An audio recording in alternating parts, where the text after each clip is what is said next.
राधे राधे दोस्तों and welcome back to my channel Purnima Keshav blog. आज के इस वीडियो में हम दुर्गा सप्तशती का दूसरा एवं तीसरा अध्याय सुनने वाले हैं। तो चलिए बिना देरी के वीडियो शुरू करते हैं। दूसरे अध्याय में हम जानेंगे कि देवताओं के तेज से देवी का प्रादुर्भाव और महिषासुर की सेना का वध।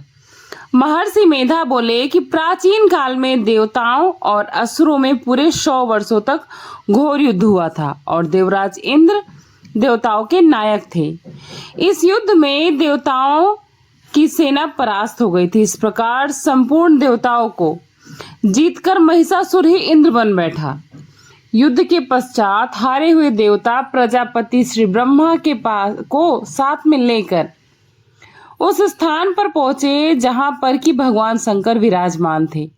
देवताओं ने अपनी हार का सारा वृत्तांत भगवान श्री विष्णु एवं शंकर जी को कह सुनाया। वह कहने लगे कि हे प्रभु, महिषासुर सूर्य, चंद्रमा, इंद्र, अग्नि, वायु, यम, वरुण और अन्य देवताओं के सब अधिकार छीनकर सबका अधिष्ठाता स्वयं बनकर बैठा है। उसने समस्त देवताओं को स्वर्ग से निकाल दिया है। वह मनुष्यों की तरह पृथ्वी पर विचर रहा है। दैत्यों की सारी करतूत हमने आपको सुना दी है और आपकी शरण में हम इसलिए आए हैं कि आप उनके वध का कोई उपाय सोचें। देवताओं की बातें सुनकर भगवान श्री विष्णु और शंकर जी को दैत्यों पर बहुत गुस्सा आया। उनकी भौहें तन गईं और आंखें लाल हो गईं।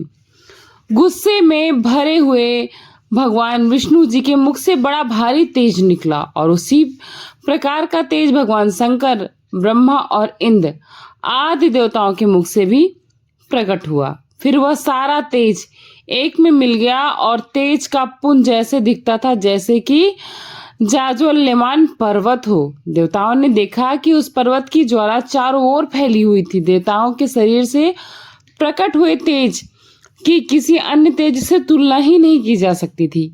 एक स्थान पर वह इकट्ठा होने से एक तेज जो है देवी के रूप में परिवर्तित हो गया और अपने प्रकाश से तीनों लोक में व्याप्त जान पड़ा। वह भगवान शंकर का तेज था। उससे देवी का मुख प्रकट हुआ। यमराज के तेज से सिर के बाल घने और भगवान श्री विष्णु के तेज से भुजाएं और चंद्रमा के तेज से दोनों स्तन, इंद्र के तेज से जंघा और पिंडली बनी और पृथ्वी की तेज से नितंबाग और ब्रह्मा के तेज से दोनों चरण, सूर्य के तेज से उनकी उंगलियां पैदा हुई, वसुओं के तेज से हाथों की उंगलियां, कुबेर के तेज से नासिका बनी, प्रजापति के तेज से उसके दांत और अग्नि के तेज से उनके नेत्र बने, संध्या के तेज से उनकी भौहें और वायु के तेज से उनके कान प्रकट हुए। इस प्रकार उन देवी का प्रादुर्भाव हुआ। महिषासुर से पराजित देवता उस देवी को देखकर अत्यंत प्रसन्न हुए। भगवान शंकर ने अपने त्रिशूल में से एक त्रिशूल निकालकर उस देवी को दिया और भगवान विष्णु ने अपने चक्र में से एक चक्र निकालकर उस देवी को दिया। वरुण ने अपने चक्र में से एक चक्र निकालकर उस देवी को दिया। वरुण ने देवी को शंख भेंट किया। अग्नि ने इसको शक्ति दी। वायु ने धनुष और बाण। सहस्त्र नेत्र वाले श्री देवराज इंद्र ने अपने वज्र से उत्पन्न करके एक वज्र दिए और ऐरावत हाथी एक चंद्रघंटा उतार कर देवी को भेंट किया। यमराज ने उसे काल दंड में से एक दंड दिया। वरुण ने उसे पास दिया। प्रजापति ने उन देवी को स्फटिक की माला, ब्रह्मा जी ने कमंडलू दिया। सूर्य ने देवी के समस्त रोम में अपनी किरणों से तेज भर दिया। काल ने उसे चमकती हुई ढाल और तलवार दी। उज्ज्वल हार और दिव्य वस्त्र भी भेंट किए। इनके साथ ही उन्हें दिव्य चूड़ामणि दी। 2 कमंडल, कंकड़, उज्ज्वल अर्धचंद्र, बाहों के लिए बाजूबंद, चरणों के लिए नुपुर, गले के लिए सुंदर हसली और उंगलियों के लिए रत्नों की बनी हुई अंगूठियां उन्हें दी। विश्वकर्मा ने उनको फरसा दिया और साथ ही कई प्रकार के अस्त्र और अभेद्य कवच और इसके अतिरिक्त उसने कभी न कुम्हलाने वाले सुंदर फूलों की मालाएं भी भेंट की। समुद्र ने सुंदर कमल की फूल की माला भेंट किया। हिमालय ने सवारी के लिए सिंह और तरह तरह के रत्न देवी को भेंट किए। यक्ष राज कुबेर ने मधु से भरा हुआ पात्र और शेषनाग ने बहुमूल्य मणियों से विभूषित नागहार भेंट किया। इसी तरह दूसरे देवताओं ने उन्हें आभूषण और अस्त्र देकर उनका सम्मान किया। इसके पश्चात देवी ने उच्च स्वर में गर्जना की। उनके इस भयंकर नाद से आकाश गूंज उठा। देवी का यह उच्च स्वर से किया हुआ सिंहनाद समान न सका। आकाश उनके सामने छोटा सा प्रतीत होने लगा। उससे बड़े जोर से प्रतिध्वनि हुई, जिससे समस्त विश्व में हलचल मच गई। उस प्रतिध्वनि से समुद्र कांप उठे, पृथ्वी डोलने लगी और सब के सब पर्वत हिलने लगे। देवताओं ने उस समय प्रसन्न हो सिंह वाहिनी जगतमयी देवी से कहा, देवी तुम्हारी जय हो। इसके साथ महर्षियों ने भी भक्तिभाव से विनम्र होकर उनकी स्तुति की। संपूर्ण त्रिलोकी को शोकमग्न देखकर दैत्यगण अपनी सेनाओं के साथ और हथियार आदि सजाकर उठ खड़े हुए। महिषासुर के क्रोध की कोई सीमा ही नहीं थी। उस क्रोध में भरकर कहा, यह सब क्या उत्पात है। फिर वह अपनी सेना के साथ उस ओर दौड़ा जिस ओर से भयंकर नाद का शब्द सुनाई दिया था। आगे पहुंचकर उसने देवी को देखा, जो कि अपनी प्रभा से तीनों लोक को प्रकाशित कर रही थी। उनके चरणों के भार से पृथ्वी दबी जा रही थी। माथे के मुकुट से आकाश में एक रेखा सी बन रही थी और उस धनुष के टंकार से सब लोग शुद्ध हो गए थे लोग और क्षुब्ध होते जा रहे थे। देवी अपने सहस्त्र भुजाओं को संपूर्ण दिशाओं में फैलाए खड़ी थी। इसके तत्पश्चात उनका दैत्यों के साथ युद्ध छिड़ गया और कई प्रकार के अस्त्र शस्त्र में से सब दिशाएं उद्भासित होने लगी। महिषासुर की सेना का सेनापति चुछुर नाम का एक महान असुर था। वह आगे बढ़कर देवी के साथ युद्ध करने लगा। दूसरे दैत्यों की चतुरंगड़ी सेना के साथ लेकर चामर भी लड़ने लगा। 60,000 महारथियों के साथ लेकर उदग्र नामक महादैत्य आकर युद्ध करने लगा और महाहनु नामक असुर 1 करोड़ रथियों को लेकर, असिलोमा नामक असुर 5 करोड़ सैनिकों के साथ लेकर युद्ध करने लगा। वास्कल नामक असुर 60 लाख असुरों के साथ युद्ध में आ डटा। विडाल नाम का असुर 1 करोड़ रथियों सहित लड़ने को तैयार था। इन सब के अतिरिक्त और भी हजारों असुर हाथी घोड़े साथ लेकर लड़ने लगे। इनके पश्चात महिषासुर करोड़ों रथों, हाथियों और घोड़ों सहित वहां आकर देवी से लड़ने लगा। सभी असुर तोमर, भिंदीभाल, शक्ति, मूसल, खड्ग, फरसा, पट्टियों के साथ रणभूमि में देवी के साथ युद्ध करने लगे। कई शक्तियां फेंकने लगे और कोई शस्त्र अन्य शस्त्राद। इसके पश्चात सब दैत्य अपनी अपनी तलवारें हाथों में लेकर देवी की ओर दौड़ पड़े। मार डालने का उद्योग करने लगे देवी को, मगर देवी ने क्रोध में भरकर खेल ही खेल में उन सब अस्त्रों शस्त्रों को काट डाला। इसके पश्चात ऋषियों और देवताओं ने देवी की स्तुति आरंभ की और वह प्रसन्न होकर असुरों के शरीर पर अस्त्र शस्त्रों की वर्षा करती रही। देवी का वाहन भी क्रोध में भरकर दैत्य सेना में इस प्रकार विचलने लगा कि जैसे कोई वन में दावानल फैल रहा हो। युद्ध करती हुई देवी ने क्रोध में भरकर जितने को श्वासों से छोड़ा, उतने तुरंत ही सैकड़ों हजारों के गढ़ में परिवर्तित हो गए। फरसे, बिंदीबाल, खड्ग और पट्टीशात इत्यादि अस्त्रों के साथ दैत्यों से युद्ध करने लगे। देवी की शक्ति से बड़े हुए वह गढ़ दैत्यों का नाश करते हुए ढोल, शंख व मृदंग आदि बजा रहे थे। तदंतर देवी ने त्रिशूल, गदा, शक्ति, खड्ग इत्यादि से सहस्त्रों असुरों को मार डाला। कितनों को तो घंटों की भयंकर आवाज से ही हम लोग पहुंचा दिया। कितने ही असुर को उसने अपने पास में बांधकर पृथ्वी पर धर घसीटा। कितनों को अपनी तलवार से टुकड़े टुकड़े कर दिया और कितनों को गदा की चोट से धरती पर सुला दिया। कई दैत्य मूसल की मार से घायल होकर रक्त वमन करने लगे और कई शूल से छाती फट जाने के कारण पृथ्वी पर लेट गए और कितनों की बाढ़ से कमर ही टूट गई। देवताओं को पीड़ा देने वाले दैत्य कट कट कर मरने लगे। कितनों की बाहें अलग हो गईं, कितनों की ग्रीवाएं कट गईं, कितने सिर कट गए, दूर भूमि पर लुढ़क गए, कितनों के शरीर बीच में से कट गए, कितनों की जंघाएं कट गईं और वह पृथ्वी पर गिर पड़े। कितने ही सिरों व पैरों के कटने पर भी भूमि पर से उठ खड़े हुए और शस्त्रों को हाथ में लेकर देवी से लड़ने लगे और कई दैत्यगण भूमि में बाजों की ध्वनि के साथ नाच रहे थे। कई असुर जिनके सर कट चुके थे बिना सर के धड़ से ही हाथ में शस्त्र लिए हुए लड़ रहे थे। दैत्य रह रह कर ठहरो ठहरो कहते हुए युद्ध के लिए देवी को ललकार रहे थे। जहां पर यह घोर संग्राम हुआ था वहां की भूमि रथ हाथी घोड़े और असुरों और लाशों से भर गई थी। असुर सेना के बीच में रक्तपात होने के कारण रुधिर की नदियां बह रही थीं और इस तरह देवी ने असुरों की विशाल सेना को क्षण भर में इस तरह से नष्ट कर डाला जैसे कि तृण काष्ठ के बड़े समूह को अग्नि नष्ट कर डालती है। और देवी का सिंह भी गर्दन के बालों को हिलाता हुआ बड़ा शब्द करता हुआ असुरों के शरीरों से माने उनके प्राणों को ढूंढ रहा था। वहां देवी के गणों ने दैत्यों के साथ युद्ध किया तो देवताओं ने प्रसन्न होकर आकाश से उन सभी के ऊपर पुष्प वर्षा की। यहाँ पर दूसरा अध्याय समाप्त होता है। अब तीसरे अध्याय में सेनापतियों सहित महिषासुर का वध है।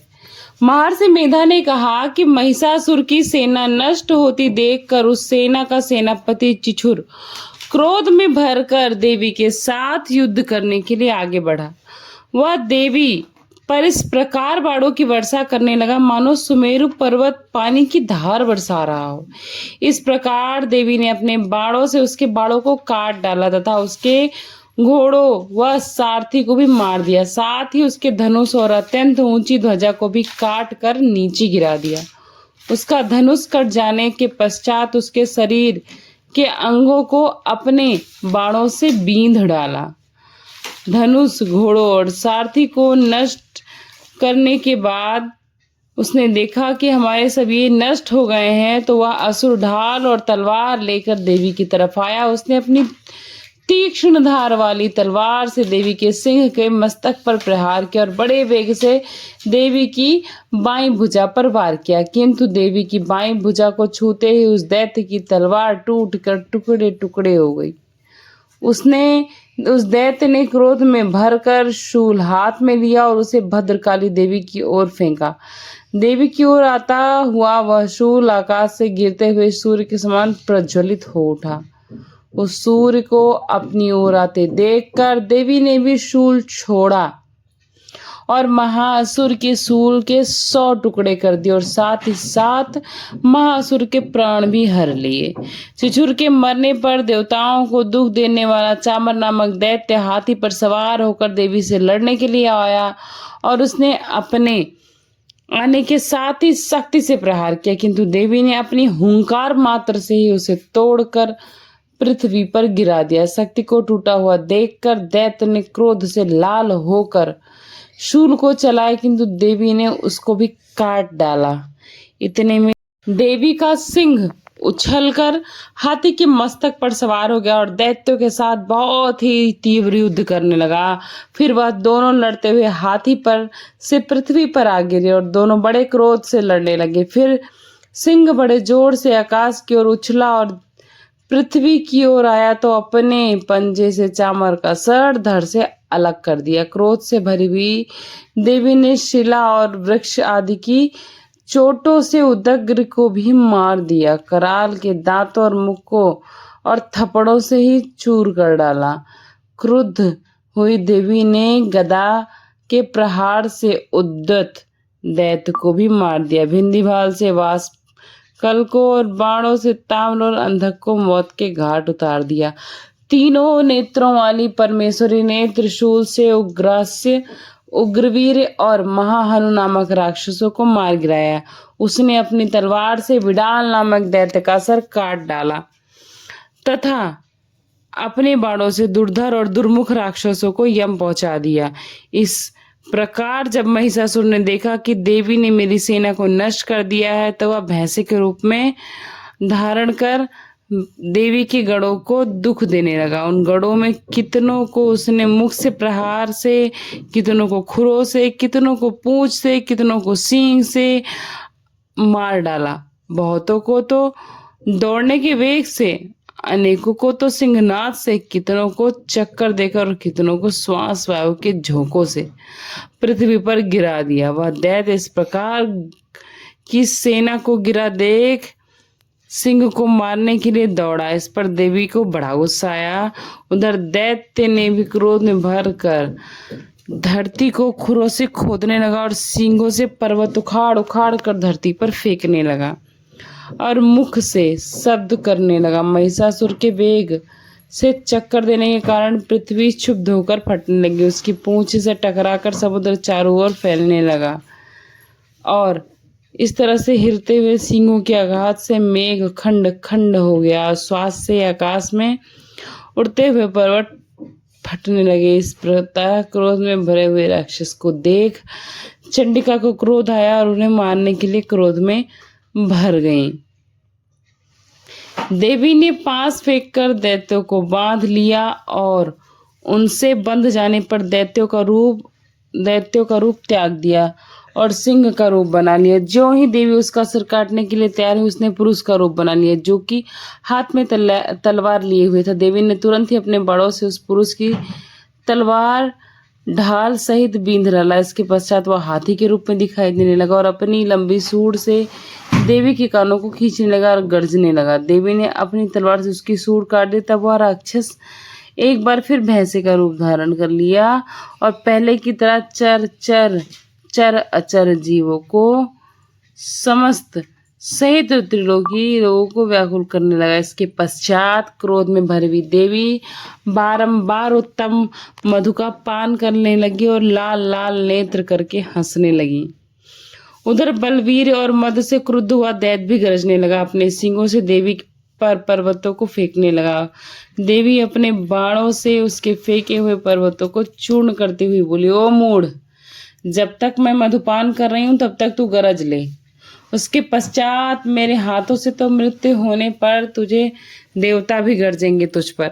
महर्षि मेधा ने कहा। यों कहकर देवी उछल कर उस दैत्य पर जा चढ़ी और उसको अपने पैर से दबाकर शूल से उसके गले पर आघात किया। देवी के पैर से दबने पर भी दैत्य ने अपने दूसरे रूप से अपने मुख से बाहर होने लगा। अभी वह आधा ही बाहर निकला था कि देवी ने अपने प्रभाव से उसे रोक दिया और जब वो आधा निकला हुआ ही दैत्य खुद युद्ध करने लगा तो देवी ने अपनी तलवार से उसका सिर काट दिया। इसके पश्चात सारी राक्षस सेना हाहाकार करती हुई वहां से भाग खड़ी हुई और सब देवता अत्यंत प्रसन्न हुए। ऋषियों महर्षियों सहित सभी देवी की स्तुति करने लगे और गंधर्वराज गान करने लगे, अप्सराएं नृत्य करने लगी। इस प्रकार ये तीसरा अध्याय समाप्त होता है। और जो लोग नहीं पढ़ पाते हैं, किसी भी कारणवश पाठ नहीं कर पाते, उन्हें चिंतित होने की तनी भी आवश्यकता नहीं। आप इस तरह से पाठ को सुनकर भी सप्तशती दुर्गा सप्तशती पाठ का पूरा फल प्राप्त कर सकते हैं, क्योंकि इस तरह से आपको बहुत ही ज़्यादा अच्छे से समझ में आएगा, सुनाई पड़ेगा। तो आशा करती हूँ आपको ये सभी वीडियो अच्छी लगी होगी तो लाइक सब्सक्राइब एंड शेयर करिएगा। फ्रेंड्स एंड फैमिली के साथ शेयर करिएगा और माता रानी के भक्तों को शेयर करिएगा। कमेंट बॉक्स में जय माता दी जरूर लिखिएगा। तो चलिए मिलती हूँ नेक्स्ट वीडियो में नेक्स्ट जानकारी के साथ। तब तक अपना खूब सारा ख्याल रखिएगा।